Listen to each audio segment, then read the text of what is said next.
Today, yes, we do spend money in getting our children in admission in medical college. Like in India and many parts of the world, if you don't get good marks, you can pay money and get admission. $100,000, you get admission. $200,000, 100,000 pounds, 200,000 pounds, you get admission. But do you spend this amount in making your child an Islamic scholar?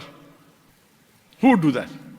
And here, at that time, the mother spends 30,000 dinar, more than 2 million pounds, so that he gets the best Islamic education of that time.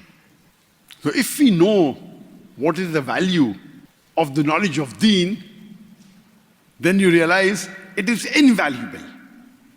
It's invaluable. When we read history, we come to know that from the 8th to the 12th century, it was known as the Dark Ages. Dark Ages for the Europeans, not for the world.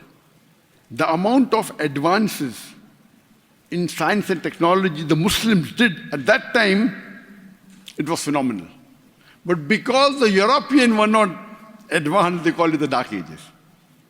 But the amount of invention and advancement the Arabs and the Muslims did between the 8th to the 12th century is phenomenal. We know when we go to school, we learn in school that the blood circulation was first propounded by William Harvey. By William Harvey. That's about 1,000 years before, or about 800 years before.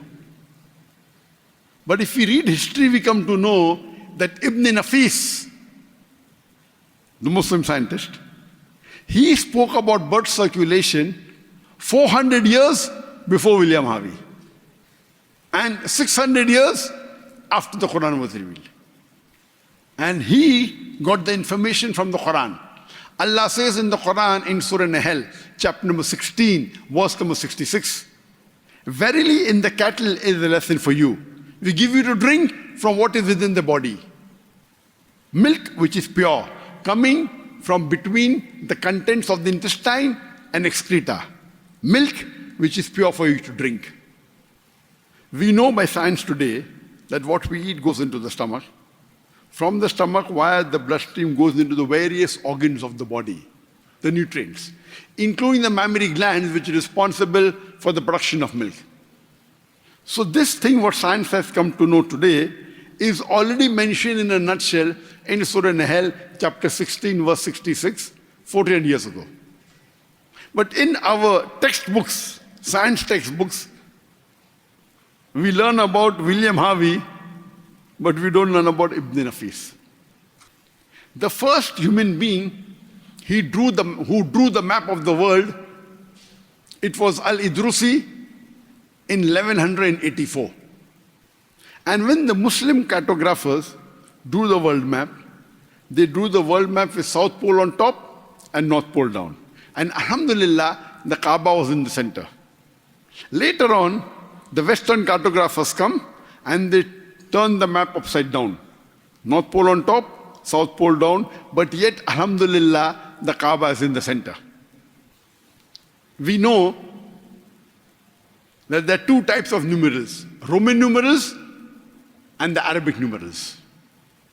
Why is the Arabic numerals called Arabic? Because the Roman, it's in lines, 1, 2, 3 lines. The Indians, they discovered the zero. The Muslims, they put a decimal point and they introduced a new system called as Arabic numerals. So what you read 1, 2, 3, 4 now, it's actually called as Arabic numerals, introduced by the Muslims.